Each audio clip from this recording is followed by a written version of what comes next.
What kind of diplomacy, JD, you are speaking about? What do you mean?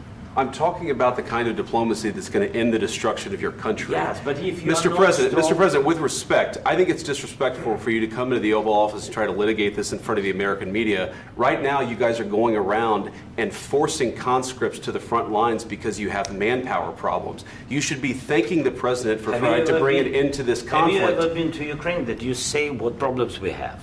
I have been to. Come once. I've actually watched and seen the stories, and I know what happens is you bring them on a propaganda tour, Mr. President.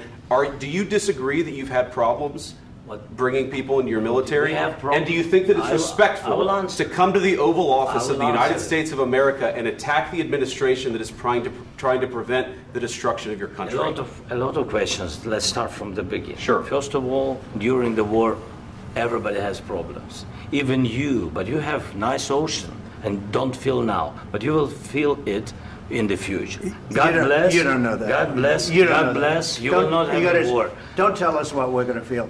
We're trying to solve a problem. Don't tell us what we're going to feel. I'm not telling you. Because you're in no position to dictate that. That's exactly what you're doing. You're in no position to dictate what we're going to feel.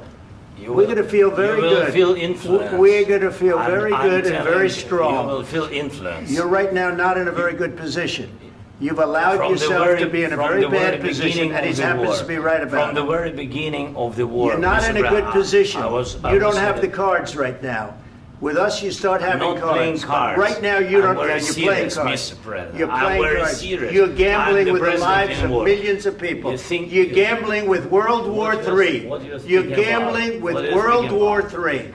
And what you're doing is very disrespectful to the country, this country, that's backed you far more than a lot of people said they should have. Have you said thank you once? This a lot entire of meeting? times. No, in this Even entire today. meeting, have you said thank Even you? today. You went to Pennsylvania and campaigned for the opposition in October. Offer some words of appreciation for the United States of America and the president who's trying to save your country.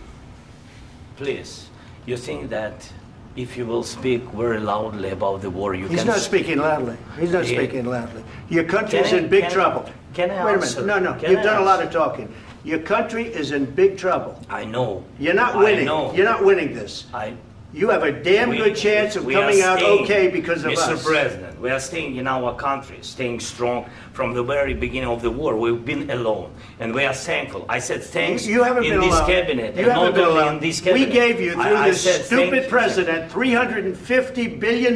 You voted we gave for you your military president. equipment, You and you voted men for are your brave, president. but they had to use our military. What about If you didn't have our military equipment, if you didn't have our military equipment, this war would have been over in 2 weeks. In 3 days, I heard it from Putin. In 3 days, this is something Maybe new. less. In 2 weeks, of course, yes. It's going to be a very hard thing to do business like this. I tell you. Just say thank you. I said a lot of times to American people. Accept that there are disagreements, and let's go litigate those disagreements rather than trying to fight it out in the American media when you're wrong. We know that you're wrong. But you see, I think it's good for the American people to see what's going on. I understand, sir. I think it's very important. That's why I kept this going so long.